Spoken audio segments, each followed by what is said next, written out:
creating visual spectacle. Yeah. So this is something that we kind of have done from the beginning. Mm-hmm. So like I put like, what if instead of a tree in the corner, you create a forest? Sure. And this is kind of what we did. We started with Kids Power Hour by Pentecostal Publishing House. That's how we started this style of Sunday school that we do. And we did like 2 or 3 themes from them, and then we started writing our own pretty early on. Mm-hmm.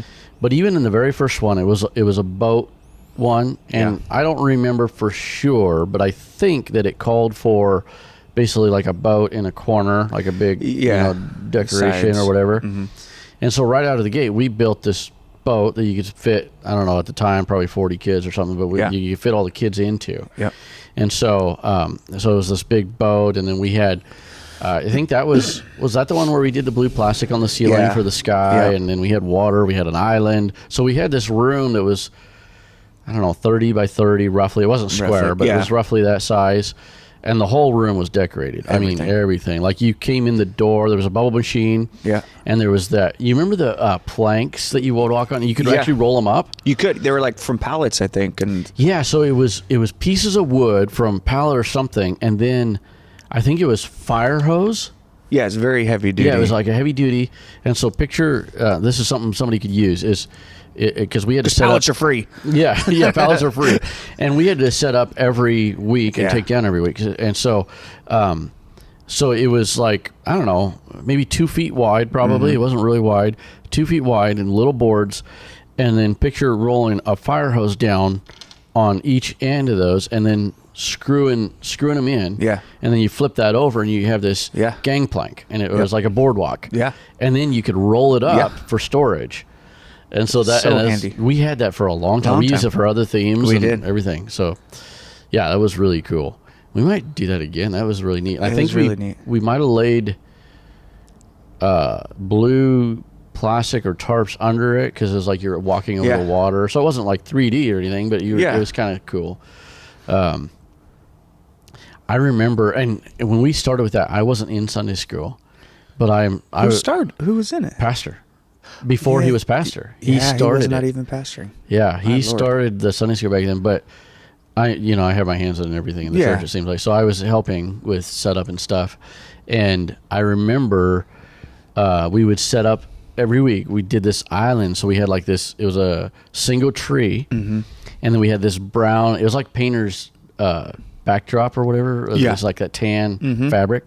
So we'd set this fabric up and get it all just situated right, and then we had these coins, and it was is cardboard that we spray painted gold. Yeah. And we had a bucket of them, and then we would just toss them out and sprinkle them over the island, and that was like they were going there every week. Yeah. They'd point there, and it was like kitty corner across the room from the boat, and it was like. And then I think when they actually went to the island, I think we changed the whole room or something to look like the island.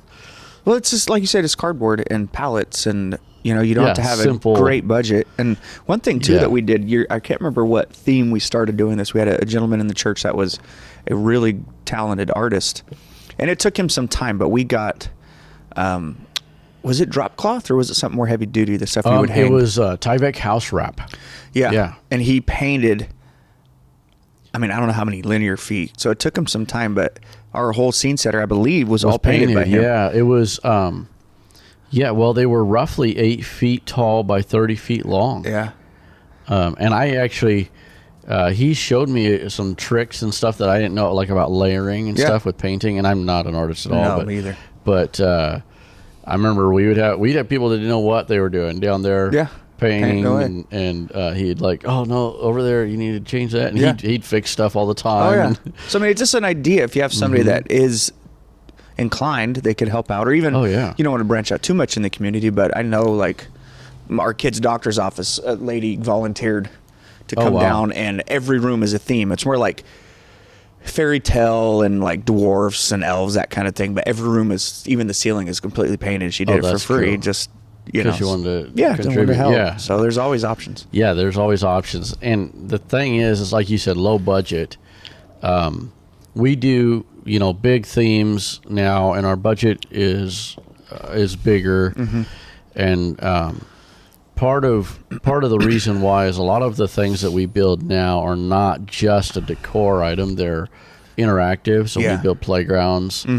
Like we might do a pirate's cave, but it also has slides and climbing walls and stuff like that. So it's a playground that's interactive with the theme, and so that costs money, lumber and that kind of thing. But you can do. There's so many creative things that you can do. And I guess with the point of, embrace the epicness, it's worth it. Oh, yeah. That's the biggest thing, is that's why we do that. Whatever money it does cost, and then the time that we put in, it's so much better when kids walk into a classroom, and I talk about this all the time about immersive decor, where they walk in and they're transported to another world. Yeah. When they're transported and they can suspend that disbelief for an hour, where they're just like, oh, this is so cool. I am in Narnia. Yeah, exactly. I'm here. There's snow coming down. And just, I mean, and so if you are doing, even if you're just doing, like, you're going to focus on a Bible story today, and you have a small classroom with a handful of kids that you're going to teach, even at that level, even if it's not like interactive because you got a little, 10 by 10 classroom, you can still, I mean, in one way, it's easier to decorate because it's small. Sure. You don't have as much to do, and so as much wall space to cover. And so if you can do that and make it epic, where somebody walks in and they're just like, whoa.